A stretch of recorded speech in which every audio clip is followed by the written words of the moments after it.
Hello, this is AJ. Welcome to our next lesson. Today's lesson is called Identity. Your identity is what you believe about yourself. So this topic is a little bit similar to the topic of beliefs.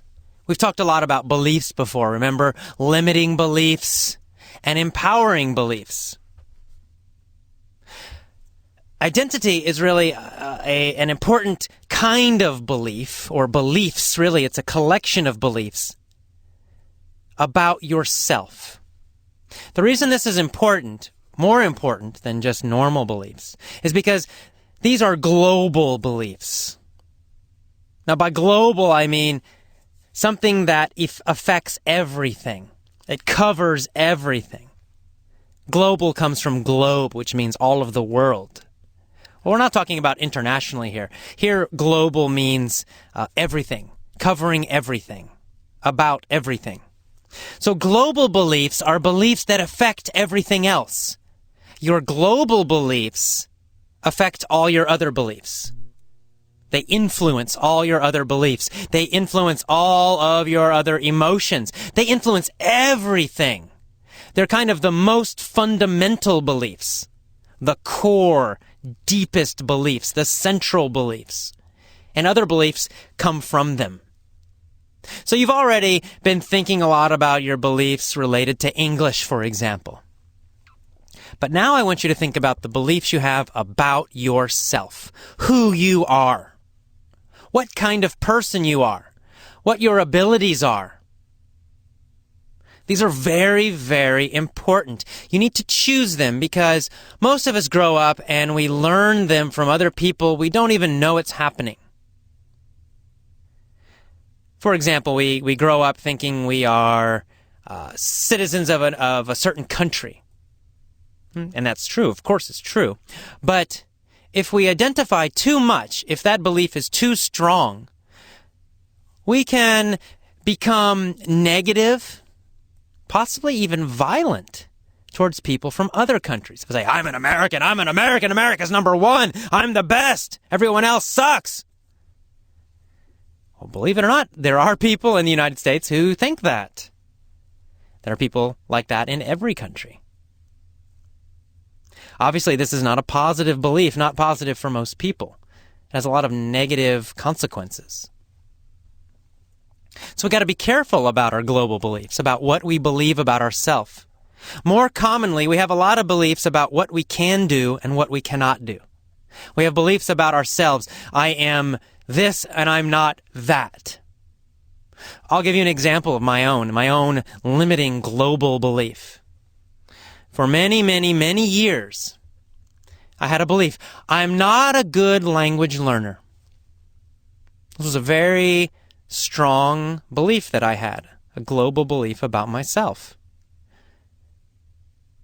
Now, every time I tried to learn a new language,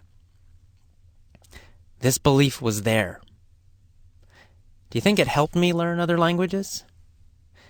No, it did not. It had the opposite effect. It frustrated me. It caused me to quit again and again and again. And here's what happens. I have this idea in my head from the past.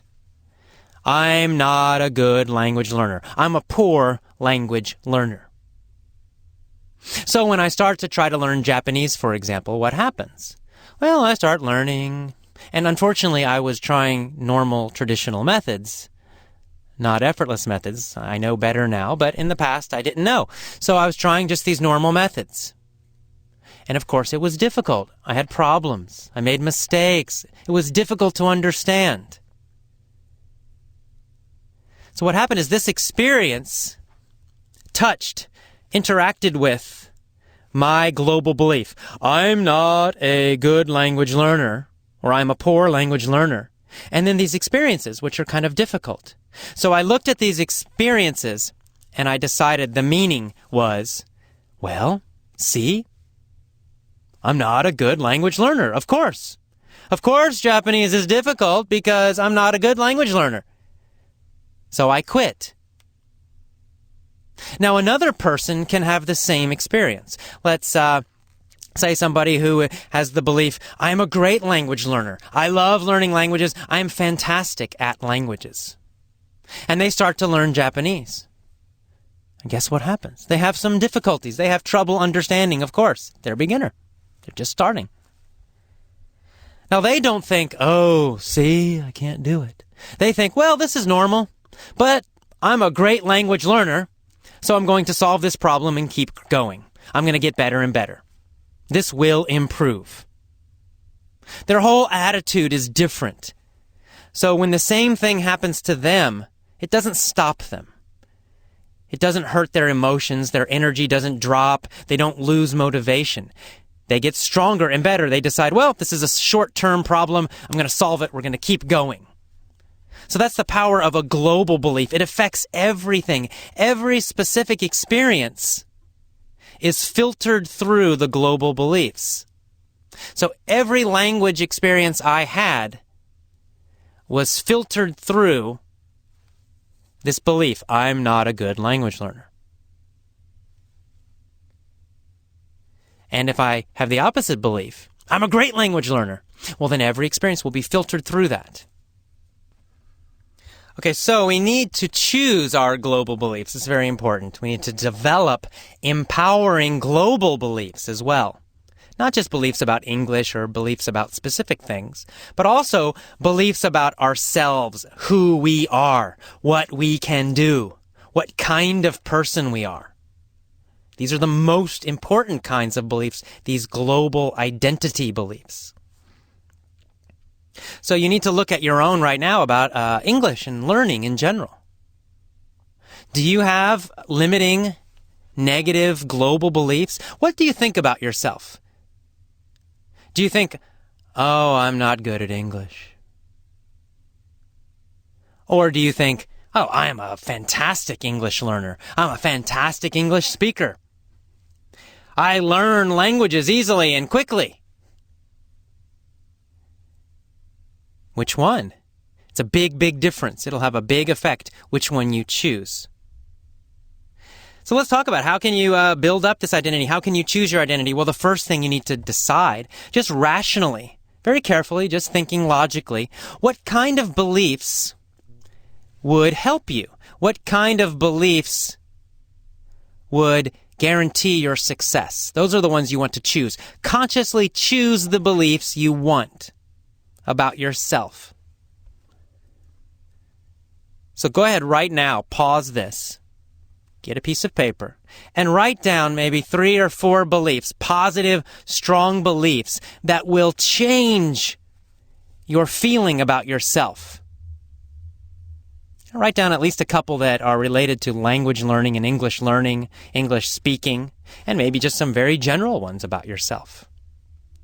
And begin every sentence with I am. I am a great language learner. I am a great English speaker. I am a fast learner, etc. Okay, so 4 or 5, I want you to write them down. 4 or 5 positive, empowering, global beliefs, identity beliefs. I am something. And then after you finish, play again and we'll continue. Pause right now and do this real quick. Okay, did you do it? Did you write down your empowering, strong, global beliefs, beliefs about yourself, the ones you want?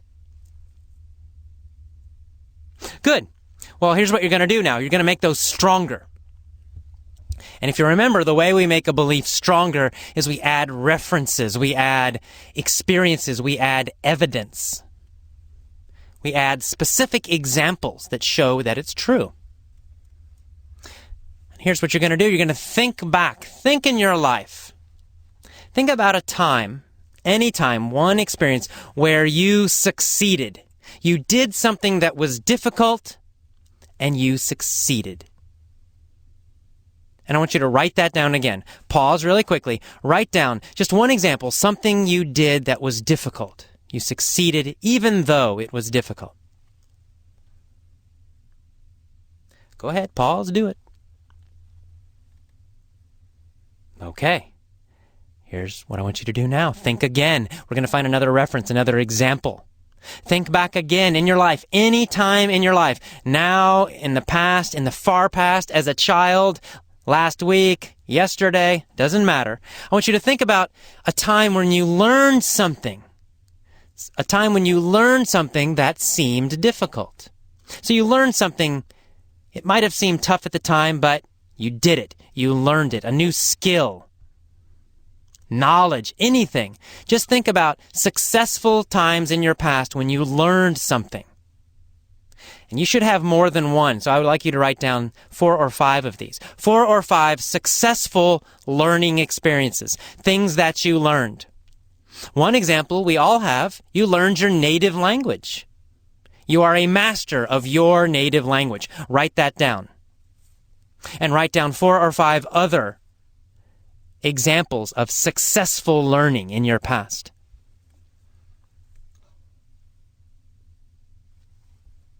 Okay, did you do it?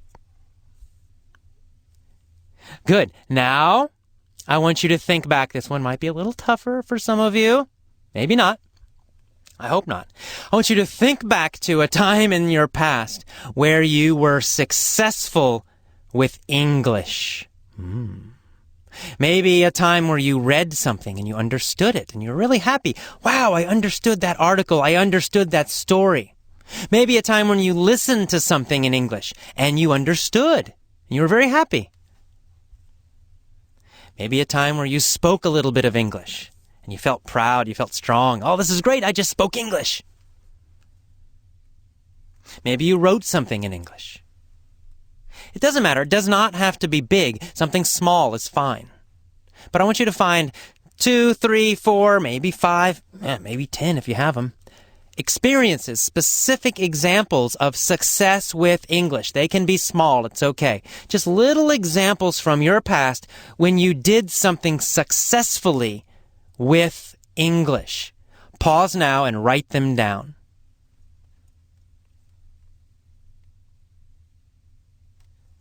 All right, did you do it? So now here you have a list of examples. You have examples of meeting a challenge, doing something difficult in your past. You have examples of learning difficult things in your past. You have examples of succeeding with English in your past. Review them, remember them. And the next step with each one by one, you're going to remember these, and you're going to remember them vividly. Remember that word? Vividly, colorfully, big, clear. So take the first one on your list. A past challenge, something in the past that was difficult, but you succeeded. Imagine it. See it in your head right now. See the picture of yourself succeeding. Now make that picture bigger. Bring it closer to you. Make it large. Make it brighter, like a TV set. Turn it, make it brighter, more light, more light, more light. It's big and it's bright now, this success that you had in your past. Now add color. See all the colors in this picture. Make it very colorful. Remember all of the colors in this experience, in this picture. It's big, it's bright, it's colorful. And finally, associate with the picture. Associate. Associate means you're connected. You're in the picture. In psychology, we can disassociate or we can associate. Disassociate means you're separate from something. An experience, for example. It's like you're looking at it from the outside. But if you associate with it, it means you're in it. You're part of it. So I want you to associate with this picture. Step into the picture. You are there again. There you are in your body again in this successful challenge. You did it successfully, something that was difficult. You're there. It's big. It's bright. It's colorful. Remember every detail. Feel what you felt at that time. Feel the feelings again. See what you saw. Hear what you heard. Live it again. Now come back. Now the next one. Choose again something on your list. A time when you learned something difficult. You succeeded. It was difficult, but you learned it. You mastered it. And again, see the picture. Make that picture larger and larger and larger.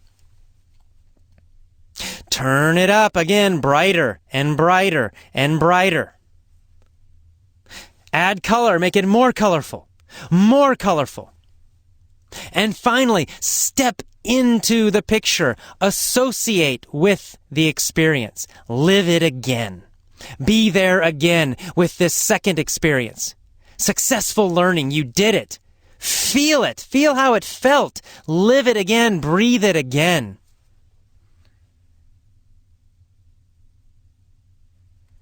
Feels good. One more time. Let's do it again. This time, from your list. Choose a successful English experience. Anything. It can be small. It's okay. It can be big. That's fine too. A time you did something with English successfully. You understood, you spoke, you read something. Doesn't matter. But you had some kind of success with English in the past. I know you have something. So pick one. Got it?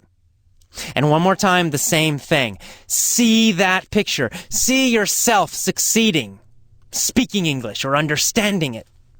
Live it again. See it. Now make that picture bigger, bigger, closer to you, closer to you, closer, bigger, larger, larger, larger. Let's add some light.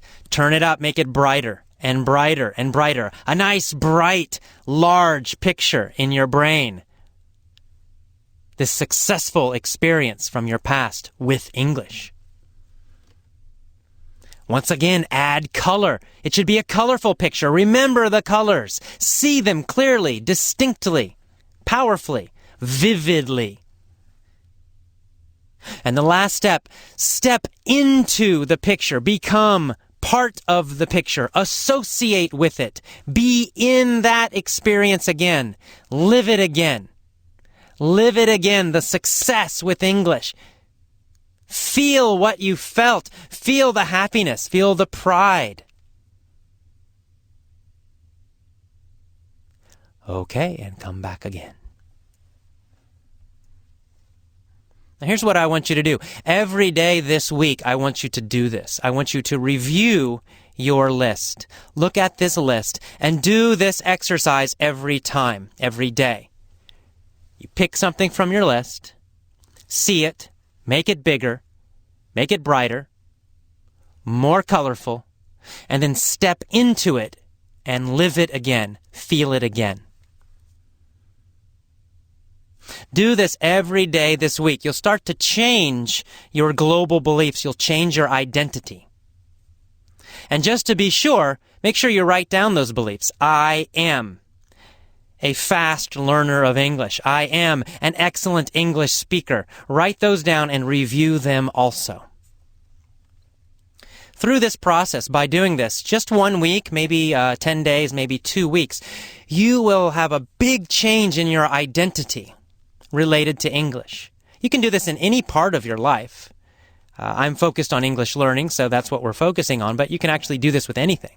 But for now, focus on English and see if it makes a difference. See how it will change your learning, your confidence, your feelings when you learn English, when you speak English. You'll feel stronger.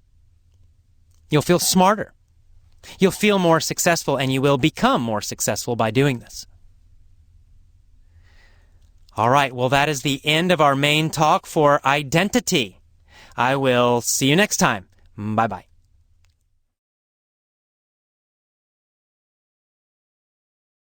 Hi, this is AJ, and welcome to the vocabulary lesson for identity. Let's get started. Our first word is associate. In this main talk, I use associate in a slightly different way than normal. It's a psychological meaning of associate. So psychologists use this word sometimes.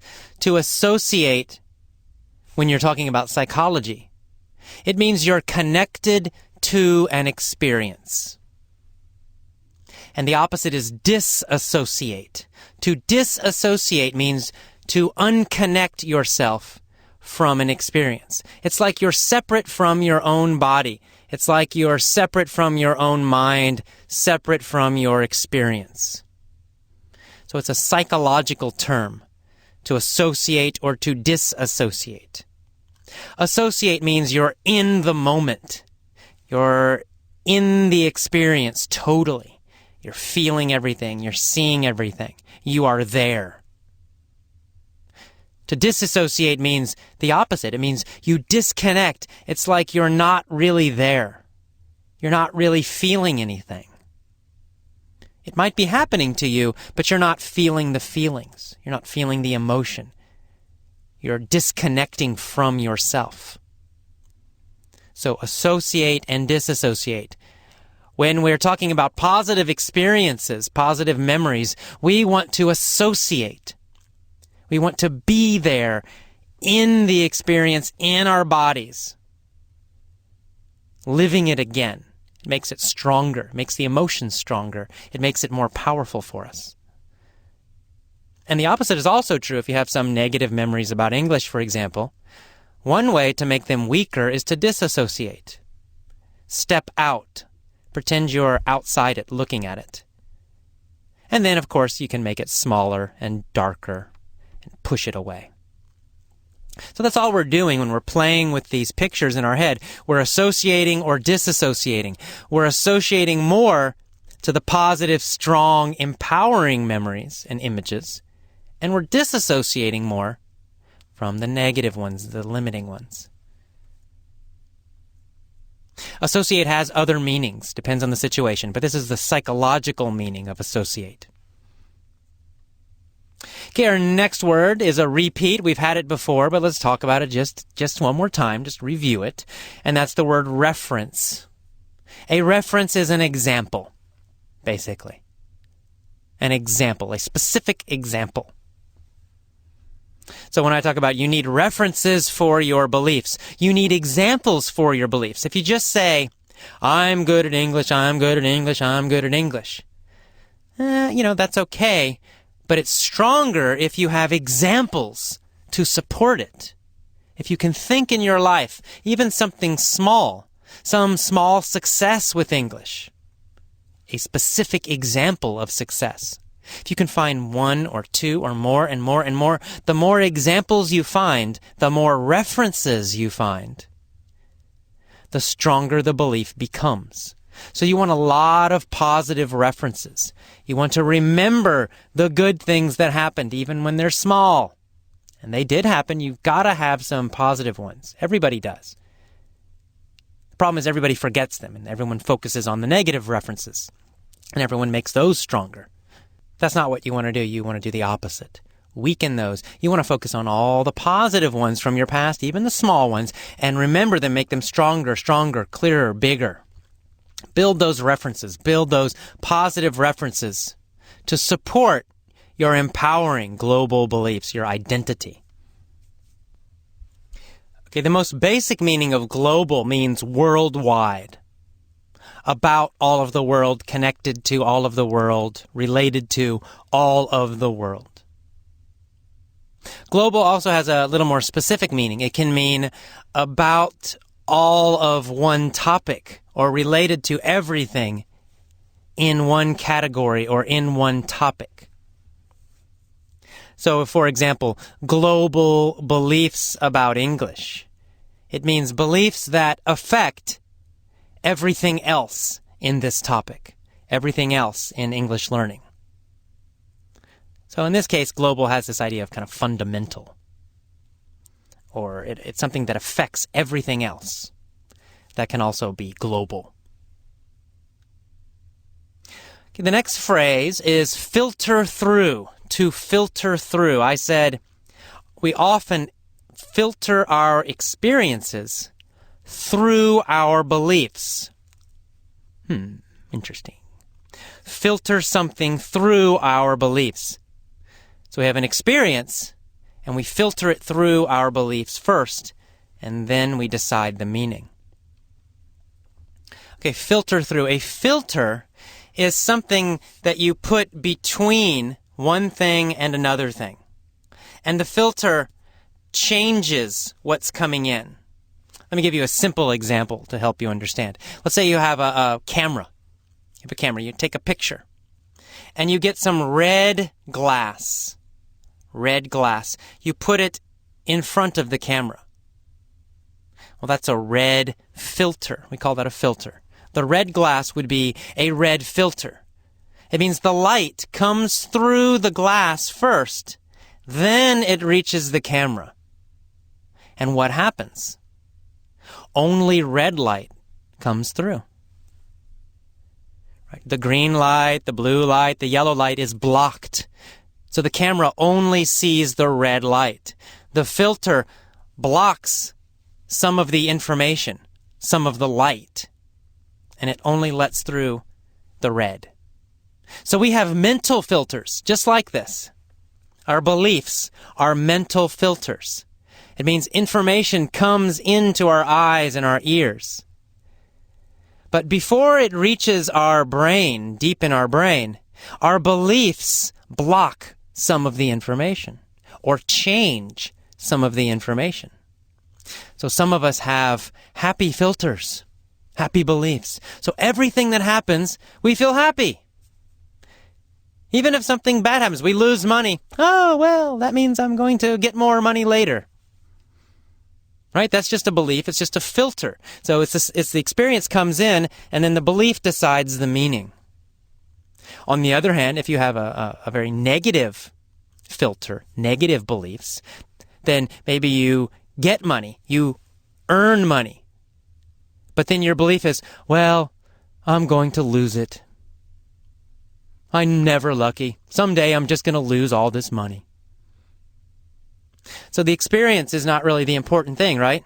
Losing money or gaining money are not positive or negative necessarily. We can change that meaning. Depends on our beliefs. It's like a filter, right? It blocks some of the information. It changes the meaning of the information. So that's what I say. We filter everything through the beliefs we have. It means our beliefs are like a filter. So to filter, it can be a verb too. It's the act of blocking some information and changing it.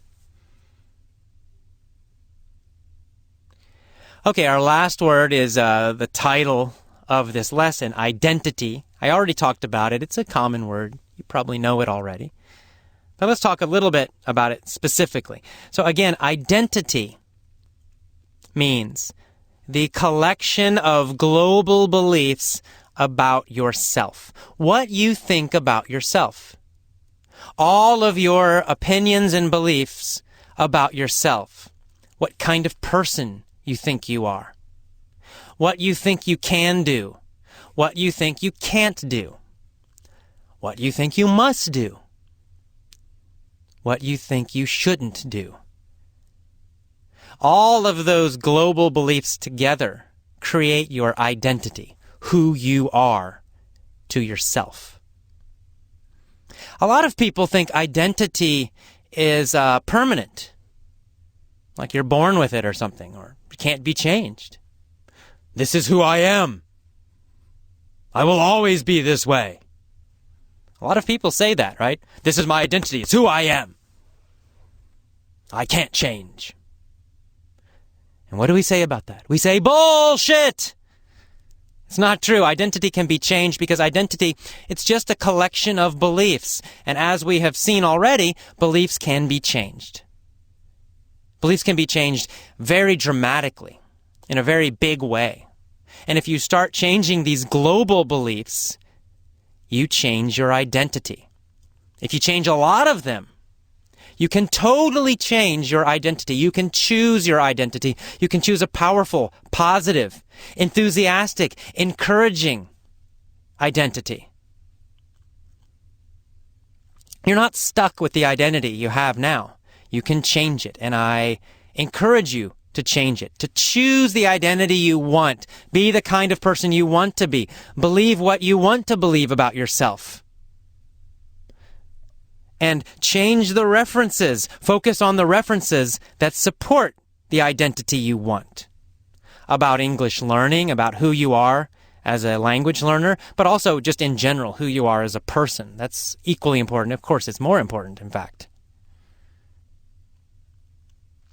Well, all right. That is the vocabulary for Lesson 8, Identity. Please listen to it a few times. Most importantly, do that activity in the main talk every day. And, do the whole exercise with the pictures, the images, making them brighter, making them bigger, all of that. Please do that every single day this week. And you will see a very big change over time. Okay, thank you, and I'll see you for the mini story. Bye-bye. Hi, this is AJ. Welcome to the mini story for lesson number 8, Identity. You feel good? You standing tall, good posture, deep breathing, moving your body, big smile. Are you ready? I thought so. Good. Let's go. There was a really cool guy named Ken. But what did Ken have? Ken had a problem. Everybody has problems, it seems, and it's true. Everybody has a problem. Ken had a problem. Ken's problem was he didn't like his job. Ken was a bored accountant. Was Ken a happy accountant? No, he was a bored accountant. How did Ken feel? Well, he felt bored. Ken was a bored accountant. What was he? A bored accountant. Ken was a bored accountant. Was he a bored salesman? Not a salesman. He was a bored accountant. He wanted a new identity. Did Ken want to be a bored accountant? No, he didn't. He did not want to be a bored accountant. He wanted a new identity. Did he want a new job? Yes, he wanted a new job. Did he want to feel differently about himself? Yes, he wanted to feel differently about himself. He wanted a new job. He wanted his whole life to be different. He wanted a new identity. Who wanted a new identity? Ken. Ken wanted a new identity. Did he want an old identity or a new identity? A new one. He wanted a new identity. Unfortunately, he had some negative global beliefs. He was an accountant, and he thought, well, I'm an accountant, so I'm boring, and I'm weak. What were his negative, limiting global beliefs? Number 1, I'm boring. Number 2, I'm weak. So he had 2 limiting global beliefs, identity beliefs about himself. Who had 2 negative global beliefs about himself? Ken. Ken had 2 negative global beliefs about himself. What were they? Well, they were, I'm boring, and I'm weak. These were his negative global beliefs. Still, he decided to change his job, so he quit his accountant job. And he became a taxi driver. What did he become? He became a taxi driver. What kind of job did he get?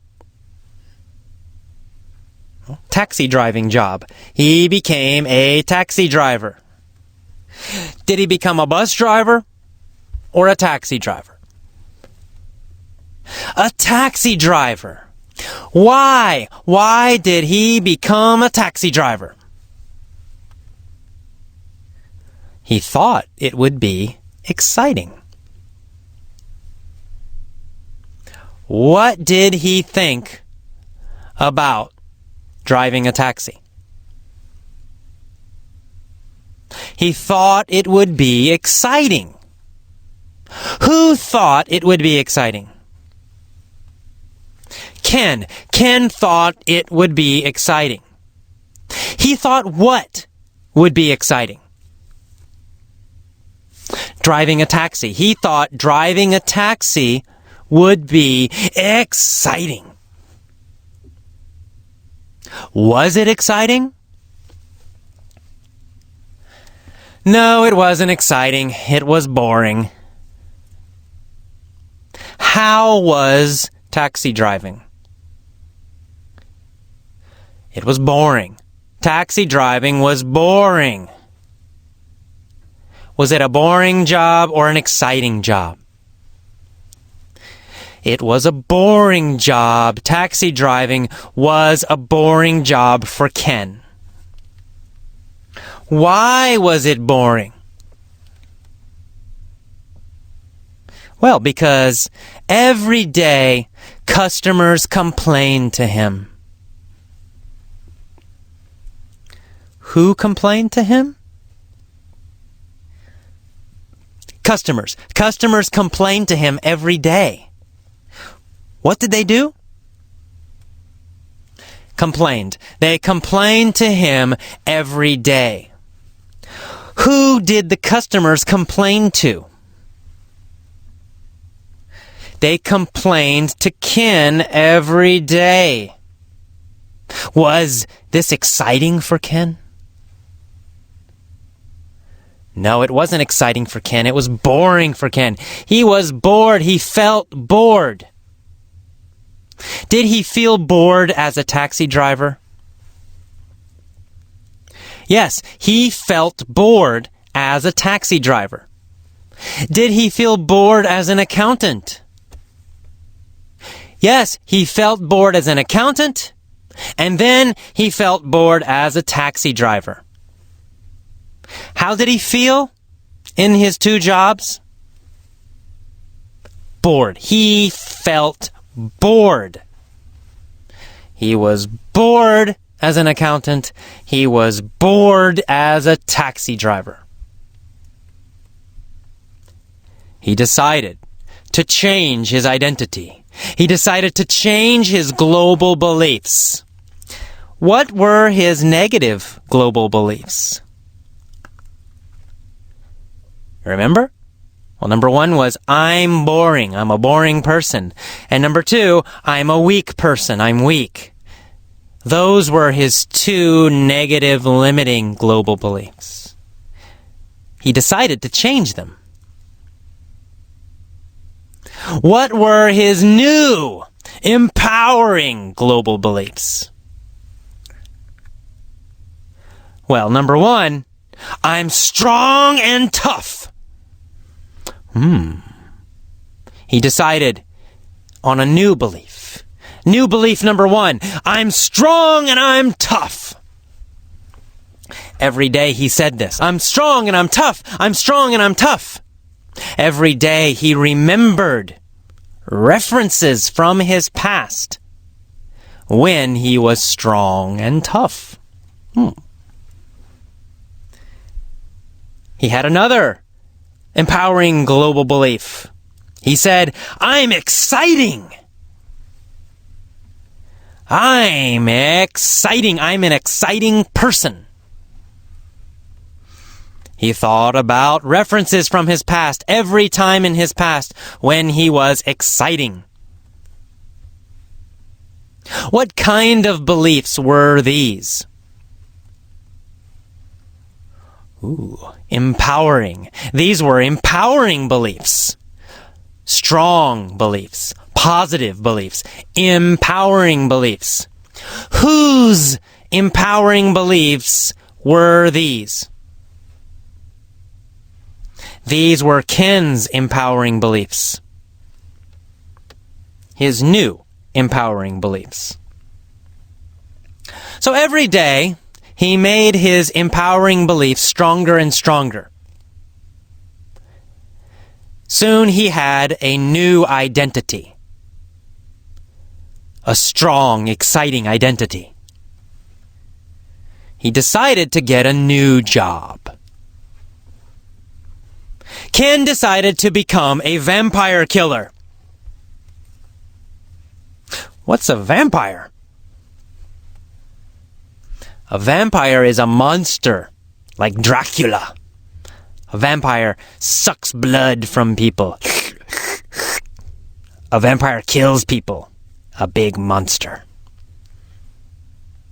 Ken decided, I will kill vampires. That's an exciting job. Much better than accountant. Which was more exciting? Vampire killing or accounting? Well, of course, vampire killing. Vampire killing was a much more exciting job than accounting. Did Ken like to kill vampires? Oh, yes, he did. He loved killing vampires. It was exciting and fun. Every day, Ken fought and killed vampires. Was vampire killing boring to Ken? No, it wasn't boring to Ken. How was it? It was exciting. Vampire killing was exciting to Ken. He loved it. It was so exciting.